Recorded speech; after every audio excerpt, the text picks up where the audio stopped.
Hey, beautiful souls. Oh my God, it's 3:33 like also when I pressed record or go live or whatever. Extra magical. Anyway, I just wanted to come back on here today because sometimes what happens is I'll show up and I'll do something like I did yesterday, the energy report, and I'll just ramble a whole bunch of stuff. And then afterwards, it's like I'm integrating the shit that I said. That's one of the interesting parts about being a channel, is that it's not necessarily stuff that I sit down and plan out. I just show up and open up and channel it and let it through. And then I have to catch up afterwards and be like, oh, I didn't know that until I said it. I didn't consciously know it. It was in there somewhere, obviously. But I wanted to come back and talk about the art of quantum leaping and timeline shifting, because it's so fucking available to us right now in ways that it hasn't been before. Hello, everybody who has joined. Thank you so much for being here. So quantum leaping sounds so exciting and so sexy. So does timeline shifting. They are very, very accessible to us, as I said. And I love to try and demystify them while also like hyping them up, because they are thrilling as hell. Well, no, I don't want to use that analogy. They are thrilling as fuck. But they are easier. They are simpler to execute. Not easy, but simple than we often realize, because there are some like very essential boiled down components to it that we don't necessarily acknowledge, especially when we use terms like quantum leaping. So first of all, I want to distinguish like what is a quantum leap and what is a timeline shift, and how are they different from manifestation. So number one, manifestation to me is like using our creational energies to manifest an isolated like thing, or more often it's an experience. Even if it involves a thing or a person, it's really the experience that we're trying to manifest, right? So not just like the empty object, but the experience of being in the object. To use the most obvious example, a car.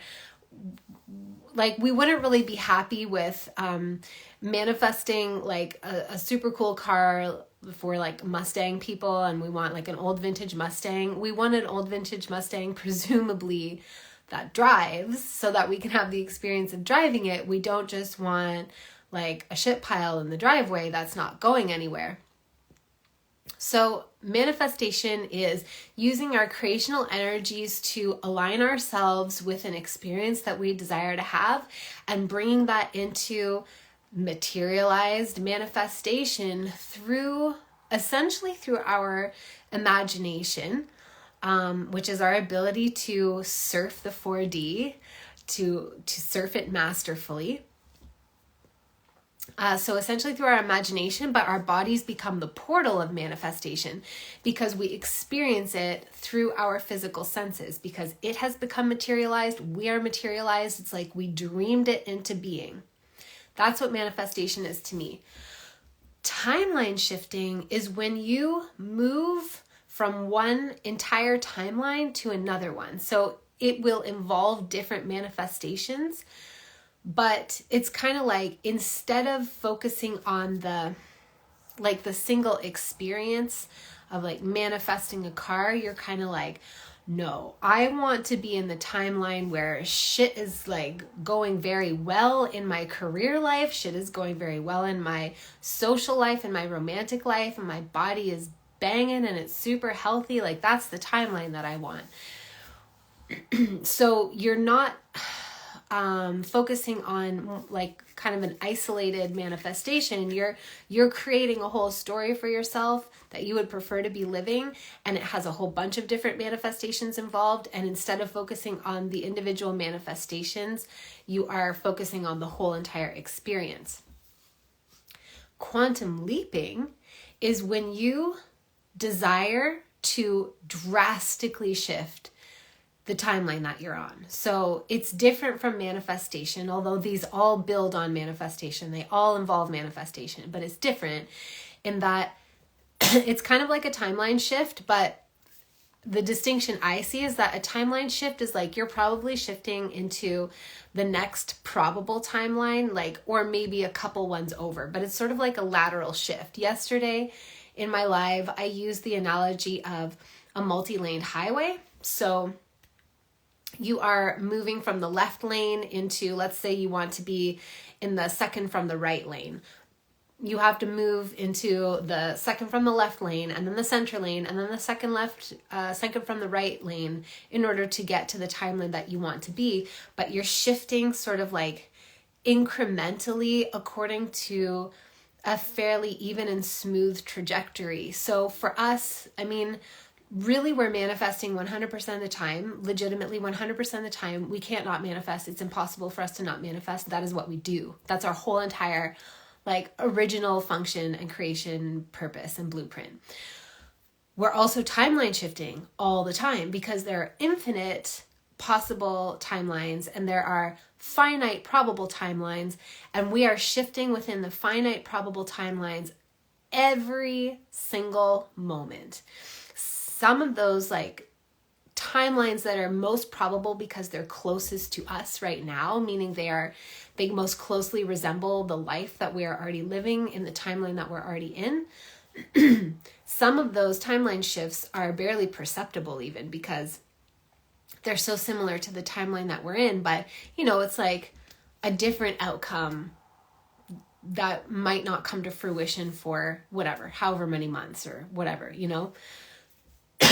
Quantum leaping would be like being on that 5-lane highway and you decide that you want to be on a whole other highway headed in a whole other direction.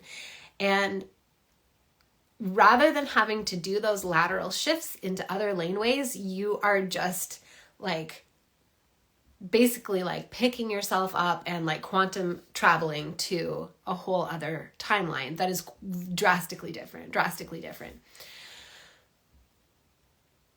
And quantum leaping sounds super fun, doesn't it? It sounds so good. Because most of us associate it with like we have a lot of things that we want. We have a lot of things on our wish list and we're like, I want to be in the reality where I always have a shit ton of money and I am free to do whatever I want. And, we have a laundry list of things we want to experience.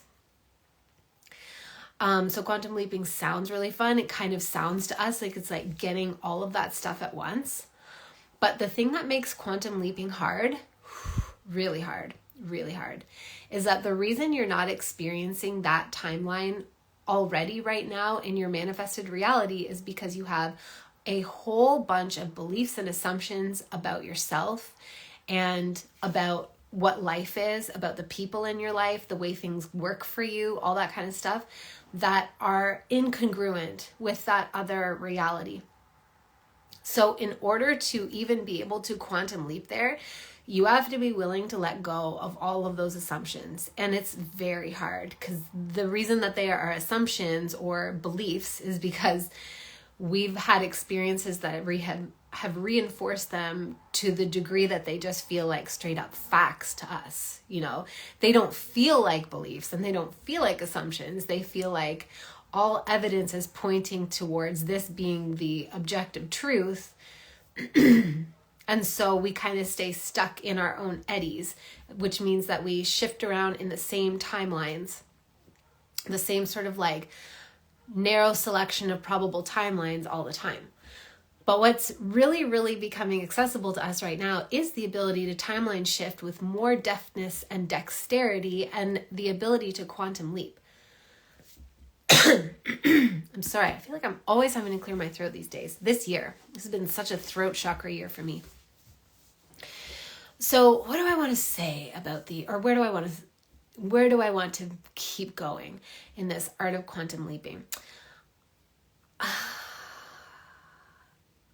I'll start with timeline shifting because it's so much easier. It is so much easier. And I would argue that as much as we want, often we hear about quantum leaping and we think that's what we want to experience. Actually, it can be very jarring and very stressful. Like quantum leaping into a version of reality that is so different from the one that you have been used to that it causes you to profoundly and deeply question your own sanity, like that. Like, we don't actually, most of us don't want that side effect. We want it to shift little by little into the direction of the timeline that we want to be in. So timeline shifting is a lot easier. And I was back to the analogy that I used yesterday of the multi-lane highway. What happens is we are on these trajectories in the timeline, the main timeline that we're in. As I said, we're always kind of like weaving and bobbing between like a handful of very similar timelines. But in order to shift with consciousness, we have to pay attention to the opening in the line of traffic and the lane next to us that allows us to slip in. If we're really, really on top of it, we'll start to manifest openings across multiple lanes at once. So when you're first learning to look for these openings, it can feel hard because you're probably listening and you're like, what fucking openings, Amy? Like, what are you talking about? Oh, I see all these beautiful comments. I'll come back in just a moment. So the openings oh man, all I can do is describe the way it feels to me, and just know it may not feel the same way to you, but hopefully in my description it's a little bit activating. It feels like a thin spot. It's a little bit plasma, and it's not always around a big choice. Like, obviously we know, like, if somebody proposes to you and you say yes or you say no, you are creating two huge, like, you're picking between two very divergent timelines, right? So we know to look out for those moments, but the ones that I'm talking about are little moments that come that they feel a little bit dreamlike. They feel a little bit plasma-like, like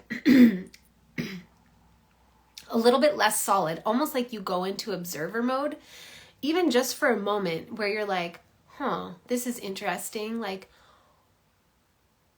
I wonder what would happen if I do this. Or, when you have that little voice that's like, take this route to work or something like that. And it just sounds like there's nothing thrilling about it. The clouds didn't part and the finger of God didn't come and touch you on your third eye and bestow you with a vision of exactly what road to take to get to work. It's very mundane almost, but that feeling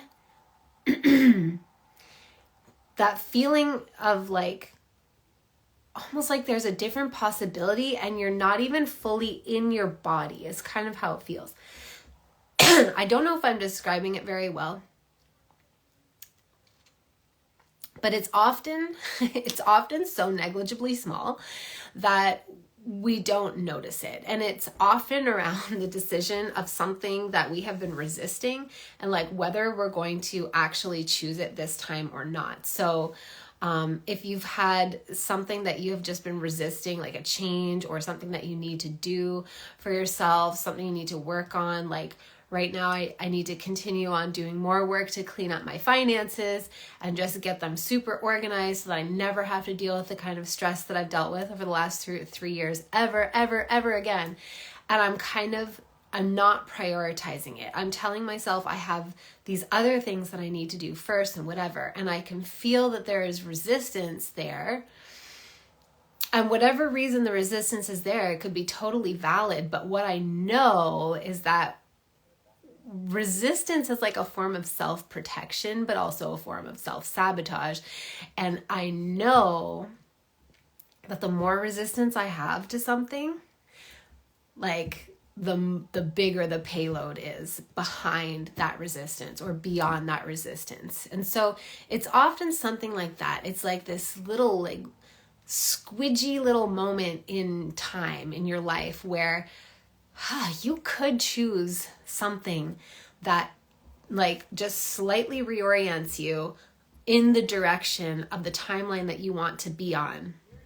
It's like, but it's not big. So it's just that opening in traffic that allows you to move into the next timeline over.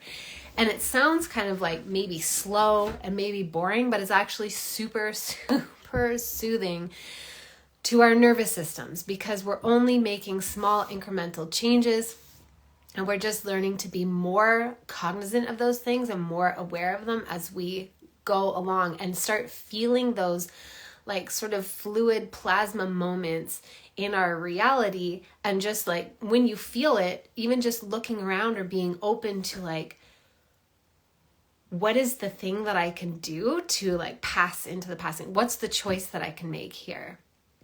Sometimes it's choosing not to do something that you've been doing for a long time that's like low-key bad for you, and it's not the worst ever, but it's still not super great either. Sometimes it's choosing to do something different. Sometimes it's choosing to text that person you've been thinking about, or finally read the fucking book that you bought 9 years ago and it's been sitting on your shelf unread this whole time. I have this is just one of multiple bookshelves of those kind of things. For me, it can just be something like that, right? So it doesn't feel like the consequences are huge, and they aren't. They aren't. If you don't take that moment, if you don't sense it and you don't feel it, it's okay. Another one will come up. But the objective is to start noticing it and feeling it and taking advantage of those moments when you can. And also, sometimes it doesn't even matter what the action is. What matters is our willingness to be aware of those moments and to take advantage of them and do the thing, implement the thing, whatever it is. Like, it doesn't have to be a specific thing. Do you know what I mean? It can just be like just deciding to drive a different route to work, or just deciding to tell somebody that you love them. And it doesn't even have to be like a romantic partner or a crush. It can just be like just deciding to call your sister and tell her you love her. Something like that, something that is outside of your kind of like probability tunnel of your normal way of doing things. That's it. It took me a minute to get there, but that's what it is. So it's less about necessarily a specific action. It's more about what is something different than I could do that takes me even incrementally in the direction of the timeline that I want to be in. Those things are so important. They're massively important. And because they don't feel like big changes, we kind of often write them off as like boring or inconsequential or whatever, like, meh, the stakes aren't that high. I'll do it next time or whatever. But all of those decisions to not do the thing that shifts us onto a different timeline, those also compound. Compound interest happens either way. So you just continue to compound the neurological pathways of the timeline that you're already on, the habits, the behaviors, the probabilities that you're already on. And the more, I don't know, it's like anything, if you are if you're cutting a path for the first time, any path, let's just say you're cutting a path through the woods, your first pass on that path is going to feel like crap. If it has never been walked by anyone before, you're basically just cutting through uncharted woods, uncharted territory. When you walk back along that path, it'll improve a little bit because you've now started to create the path, right? You're trotting down the sticks and whatever, and maybe you're kind of clearing the branches. You've got a machete and you're clearing a path for yourself. Every single time you make a pass on that path, every subsequent time, it gets clearer and more open, wider, more suited to you, easier to move down. It's the exact same thing for us to move down different timelines. So compound interest works either way. And that's why it's important for us to not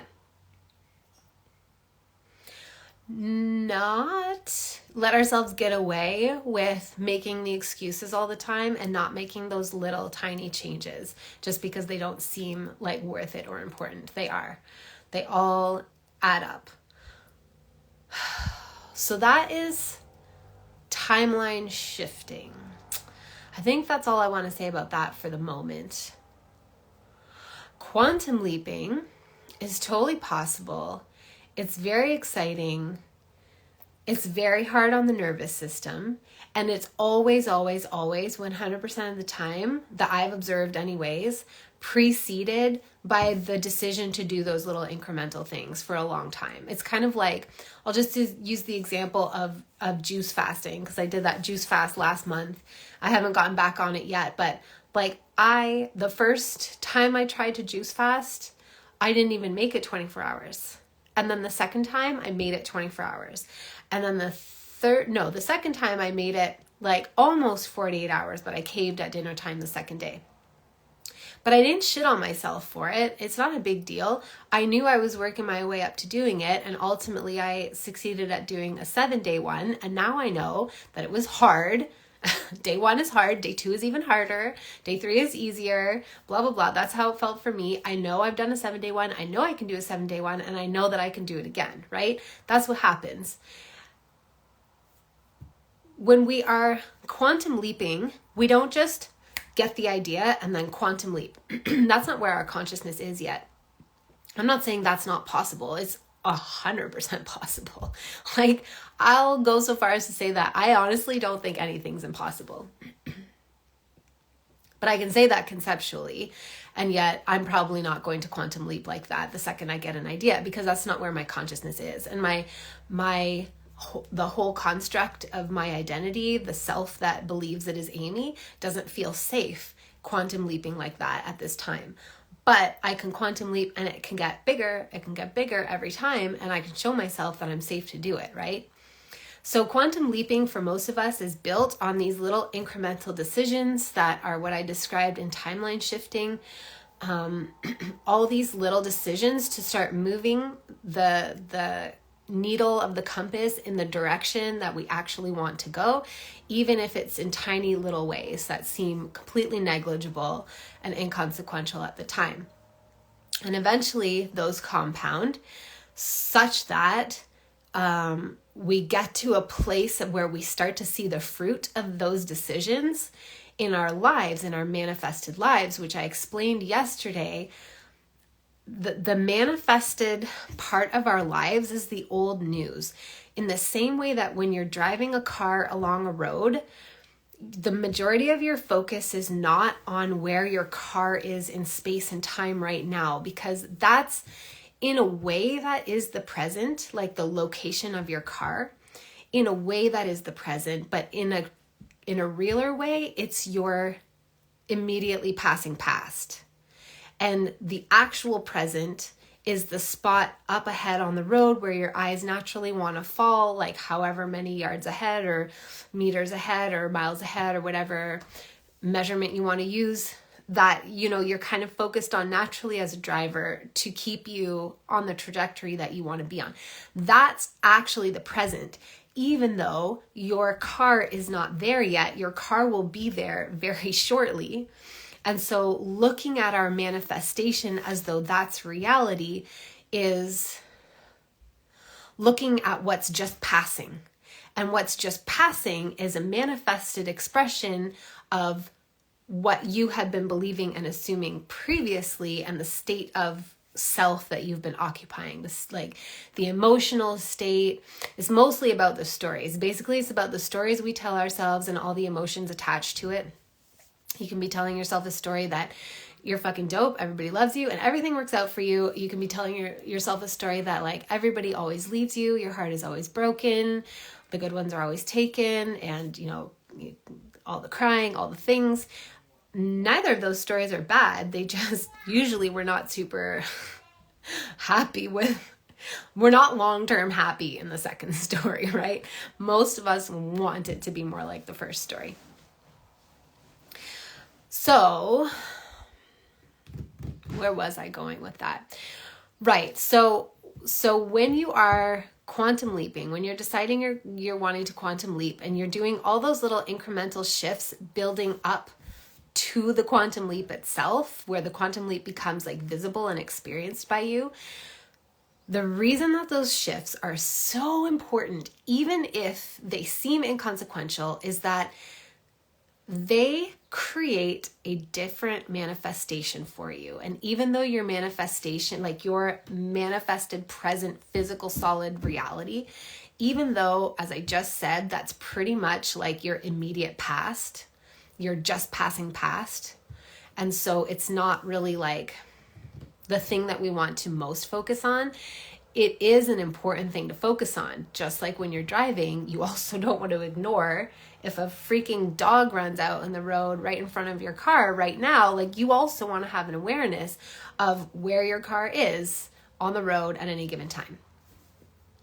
And so you start to notice, as you've made a whole bunch of those little incremental shifts, that your manifested reality is like, it's yielding some good fruit, some sweet tasting fruit. Things are feeling better. Things are going better. Things are starting to work out.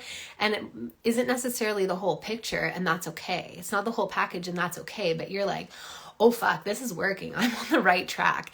And you start to get really motivated, and you start to double down, and you take your efforts way more seriously. And you're like, oh, I don't really want to like just do this with lighthearted playing around vibes anymore. I mean, that's always a good thing to have, a good feature to have.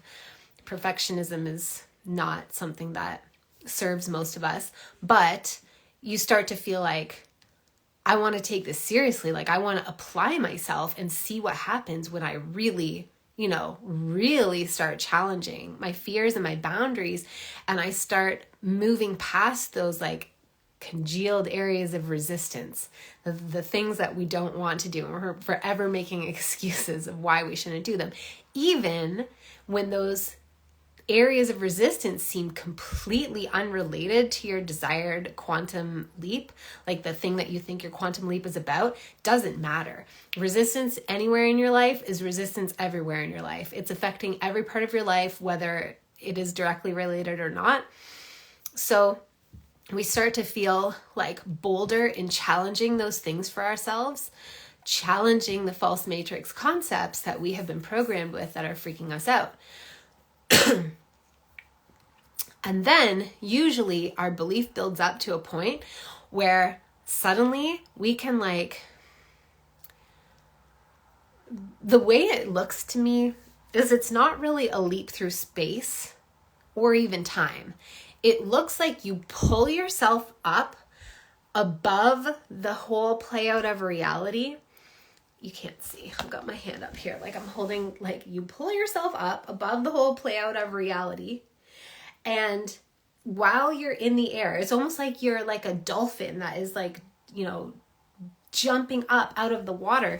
And while you're up in the air as the dolphin, it's like this slow motion moment where you're up in that space, and the holographic matrix of your own reality, your own holographic dream projection underneath you is suddenly able to completely rapidly transform. And then you land back down in it and you're like, holy fucking shit, I'm a wizard.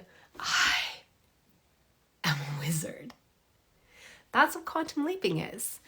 And if you, in your initial times of doing it, it can be so destabilizing that you then like manifest your way back to the old timeline. Because if you have any remaining residual beliefs and stories that, or even partially back to your old timeline, if you have any remaining residual beliefs and stories that are not compatible with this new timeline and they are stronger in your field, it's like you get snapped back almost like a bungee cord. But even that's not a big deal. It's just fucking uncomfortable. We don't want to be uncomfortable, but also growth is uncomfortable.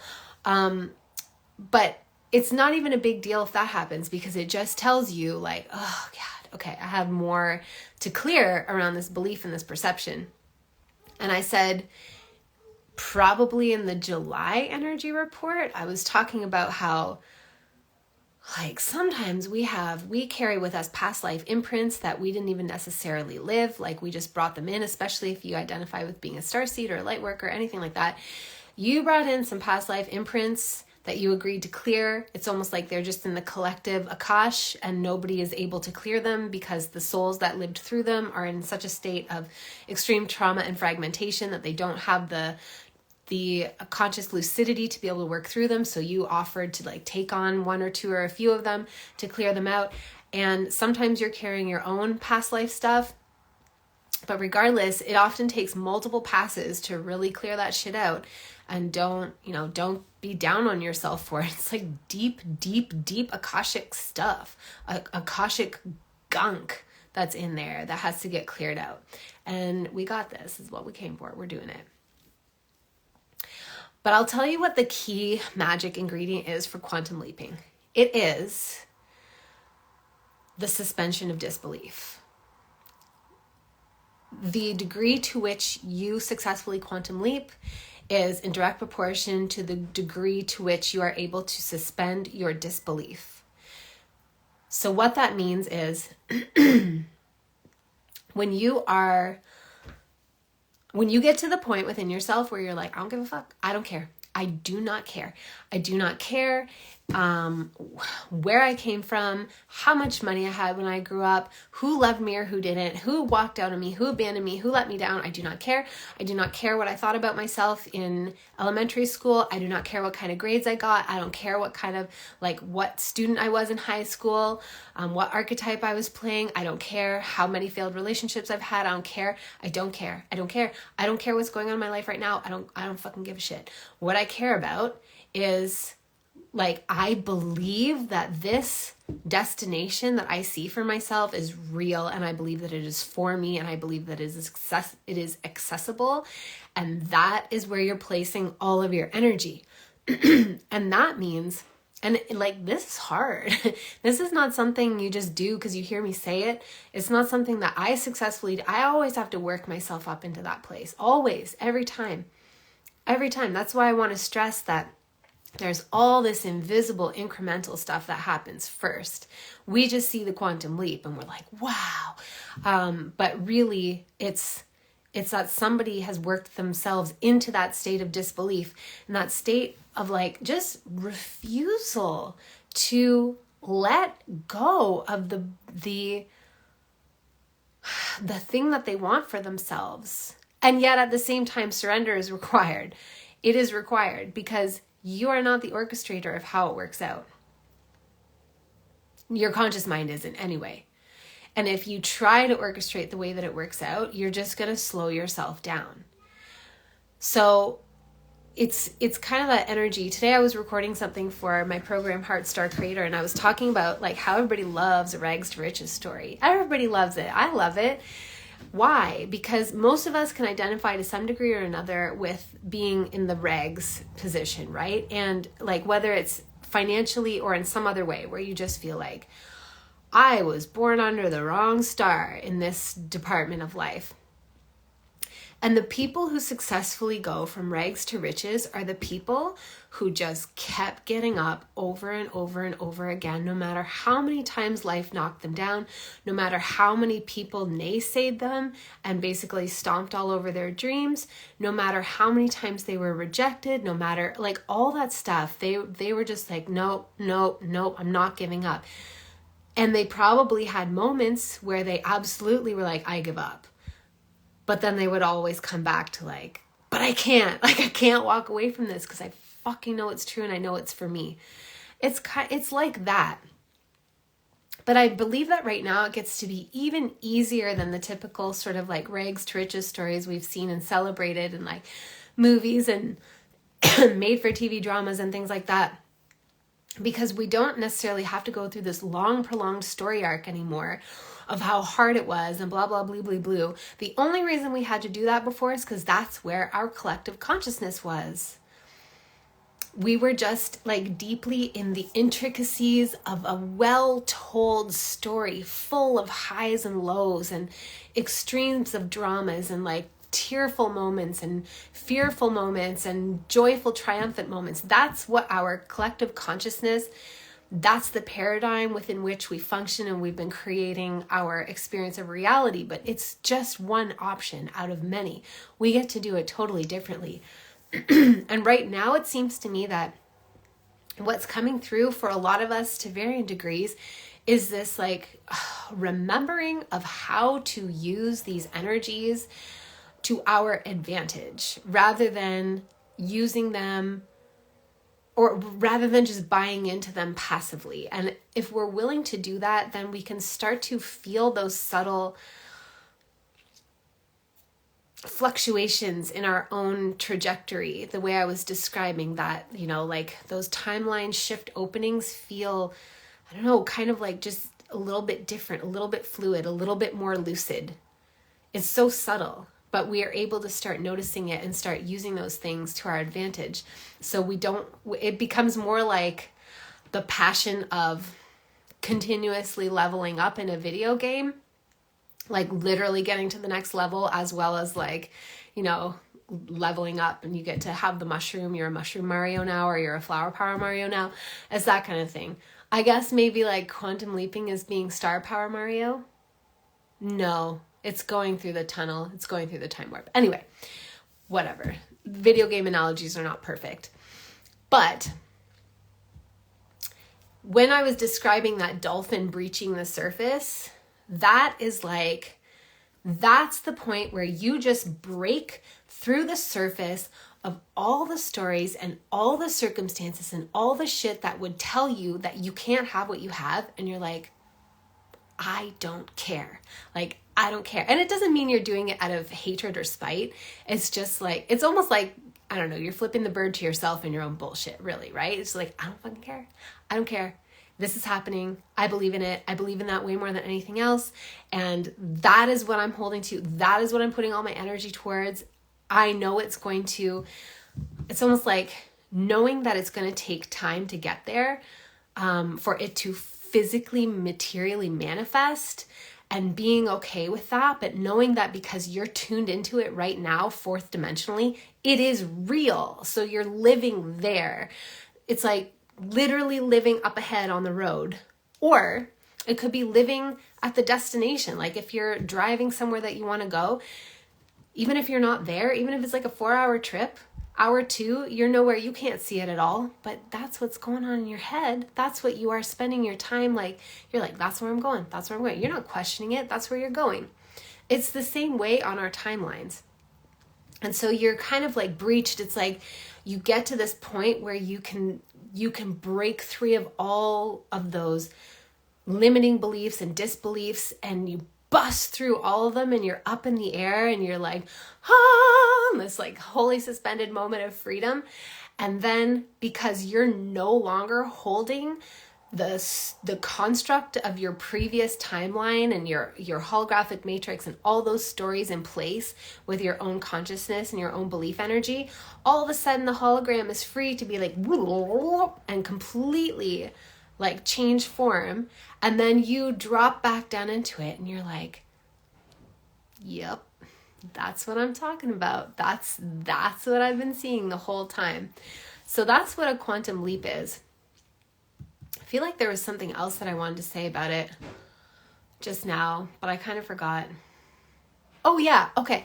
Yes, this is very important. The other thing that I want to say about the physically, materially manifested reality is we just have to accept that it's always going to be a process here. That is the nature of this third dimensional bandwidth that we are partially occupying. It is a process. Everything is a process. It's a beautiful unfolding. It's a third and fourth dimensional thing. It's like, I mean, if you think of yourself from a fourth dimensional perspective, your whole entire life is a shape-shifting process. You shape-shifted. You phased in as a sperm entering an egg, and all of a sudden like magic occurring and a whole new DNA configuration being created that has never existed before.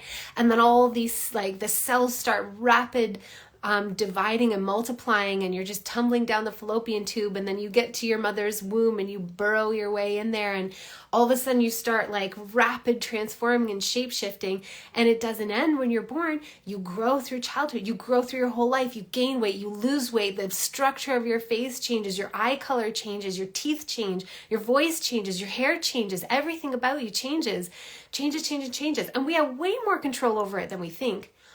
Way more control. And I'm not simply talking about like diet, exercise, lifestyle, obviously, but I mean, even our perception of self, we have way more control over the way that we shapeshift. And you shapeshift all the way until the point of your exit. It's a fucking miracle. This whole realm is a miracle. It's like the dopest place to be ever. We should be so happy that we're here. And so our physically, materially, the manifestation of our quantum leap or our timeline shift, whatever way we want to approach it, is going to be something that happens as a process through space and time. Because again, like, we experience life through through story. It's impossible for us not to, at least where we are right now. But I kind of think like this is the way we're supposed to be. I don't think stories are a bad thing. So when you imagine your quantum leap or your alternate timeline, if it's a quantum leap, it would be like going from being like nobody to being suddenly discovered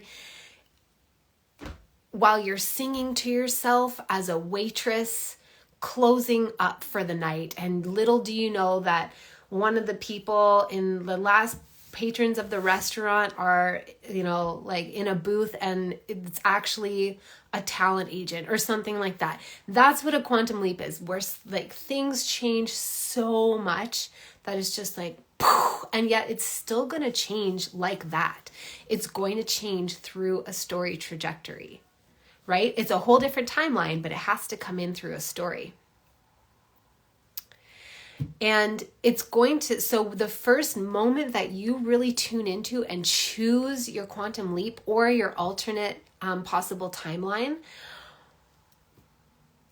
the moment that you choose it, you choose to tune into it and make it real by giving it your attention, your focus, and your energy, it is real. And that's when people say that it is done, when they're like, Abraham Hicks and whoever, law of attraction, law of assumption, people who are talking about how it is done, it is done. It is created. You didn't have to create it. You're just tuning into it. It is done. And just like when you're driving to a destination, you're not like, oh God, why am I only here? I mean, sometimes we have those moments, but really you're thinking about, number one, that point on the road up ahead that you need to be paying attention to. And you're also thinking about your eventual destination. It already exists. You're not questioning its existence. And a big part of you is already there. You've projected yourself into there and you're being like satisfied with all that. It's the same thing with our timelines and our quantum leaps. It already exists. It's already done. It is real. It's all playing out. Now your story is playing out. You've chosen your story. You've chosen your timeline. Now you just let it play out. It's going to be a process. It's going to happen over time. It's not going to happen instantaneously. And you can't, throw a hissy fit in perpetuity. I mean, I throw hissy fits. My God, we all throw hissy fits, but you can't throw a hissy fit in perpetuity as your like permanent default setting, because it's not manifesting. It's not here yet. Because like I said, this is the old news. This is your just passing past. So I think that's all I wanted to say. I hope this is helpful. I just really was really noodling on it today, and I was like, oh, I feel motivated to show up and try and articulate this with greater clarity. If you are interested, I don't know if I have any single sessions left, but I had opened up a small number of single sessions for manifestation magic to like troubleshoot your manifestations that feel stuck and just help you get clarity on what you need to do in order to get things moving and make it happen. And then I also have a very limited number of short, like 4-week long quantum leap mentorships, quantum leap manifestation mentorships. So you don't necessarily have to want to be quantum leaping. It's just like quantum leaping sounds like an exciting name that I chose, but it's for you if you want to shift onto a different timeline. Like, yes, you want to manifest something, but more like you want to shift onto a different timeline and you want somebody to help you figure out how to navigate these energies and how to do it with success and with more ease and just to feel confident with it. Then I still have those available. The link might be in my bio. If it's not, I'll stick it in my bio. I can't remember. I'll stick it in my stories too. But there are just a limited number of those, and it's like also a limited edition offer. Like, I don't think I'm going to be offering this again like next month, for example.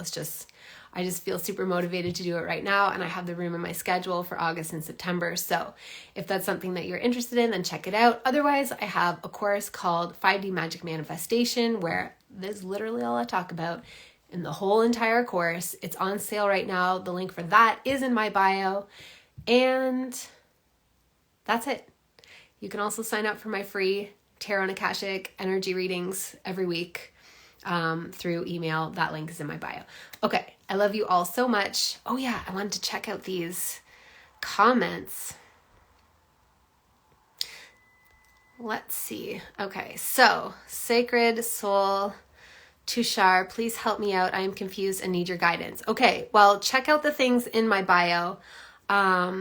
Definitely, all you can see is darkness. I'm sorry, friend. Check out the things in my bio. If you can't sign up for those, you can try emailing me. I can't make any promises, but I'm thinking about you, and I would love to help you if you feel ready for it. Christopher, you say, would you say timeline shifting moves you from a reality where you need to manifest it to where it already exists for you? Yes, 100%. Yeah, it's like creating a new reality, but also the reality already exists, and so we're creating it by animating it. It's like it exists as one of infinite, beautiful potential dreams, but we are the animating force that like brings it into full bloom, full technicolor, sensorial, amazing explosion bloom. And then you say, does the false matrix program keep us in a state where we are cut off from our ability to completely bend reality or choose new ones? Yes, 100% it does. And you say, I hate to blame it all on the false matrix, but is there an extra film or layer we have to tap out of first? Yeah, for sure. It's the false matrix when it feels like shame, self-loathing, fear of abandonment, fear that you're here all alone, fear that you're incapable, that you'll be stuck forever. Those kind of things, addiction frequencies, like lower frequencies that compel us to carry on with behaviors that then keep us spiraling in a shame spiral where we're really angry with ourselves. We don't trust ourselves. We keep disappointing ourselves. All of that kind of stuff is the way that the false matrix gets us and causes us to stay within. Also, I mean, there's this stuff like, oh my God, we've been told that our imaginations are foolish, childish nonsense, and that to be a responsible, functional adult, you're supposed to leave all that behind, which is absolute, utter, and total nonsense. There's a lot of programming that we've received through the false matrix to basically gaslight us and cause us to think that we are stuck here, that we're stuck here to some degree or another. That's always going to be this way. This is just in the cards for me. This is the way it is. It's always the way it goes. All that kind of stuff is meant to separate us from our actual abilities. And then would it fracture the ego and psyche if we quantum leaped? Yeah, for the most part, totally. So even when the quantum leaps I'm talking about are still like quantum leaps into a timeline that you have spent time tuning into. I honestly think this is why more of us don't do interdimensional travel, because it's like, it would just, what are we supposed to do with that information? We're not ready for it. Not that we're not capable of doing it. I believe that we totally are, but we're just not ready for it. We're not prepared for it. It's possible to prepare for it, but just like everything, like the process of preparing for it is what makes it so that when we land in a different dimension, like, and I want to make the distinction that to me, timelines and dimensions are different things. So in a dimension, it's like a different world where reality is drastically different. It's like alien beings, like different stuff completely. Even in a timeline, like when we're shifting to a different timeline, we are practicing it. That is what timeline shifting is, and that is what quantum leaping is. You're practicing it, so that by the time the leap happens or the shift happens and you land in it, it feels like almost kind of natural and not mind-blowing. I think the OA is like the best depiction of like really significant. They call it traveling through the dimensions, but to me it's traveling through timelines. But you know, at the end of the first season, no, at the beginning of the second season, at the end of the first season, all of them except for Prairie, all of the ones, the angels, they did the dance and the moves, and then they jumped to a different timeline. And when it showed them landing in that other timeline, like they were like, whoa, like dizzy and like, what the fuck, and super disoriented. But they also didn't land in like as foreigners, like they landed into a different timeline version of themselves, but it was still so drastically different and jarring that the character of Scott just like leaned over and puked everywhere.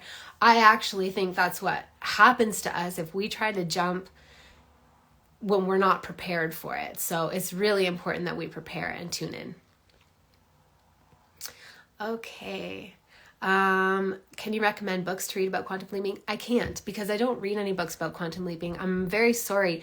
That's like the thing that I'm the worst at recommending. I just don't read a lot of books at this time in my life. I used to, but I will say that if you haven't watched the OA, it's a really good one to activate our understandings about this kind of stuff. Wazelenko, you said been doing 2 Gateway recently. It's been a big help to sleep, health, and overall energy during the day. The Gateway experience hemisync. Oh, that's cool. Cool. Oh, thanks everybody for joining. I think that's it for all of the, reality shifting, Lenny. Totally. People also call it reality shifting. Yeah, these are all just like my attempt to reach for words to describe phenomena that we experience or we can experience. But, we like English is what it is. Reality shifting is another amazing way to put it. Thank you so much for being here. I hope this served you. I love you. And I will see you the next time I come here live.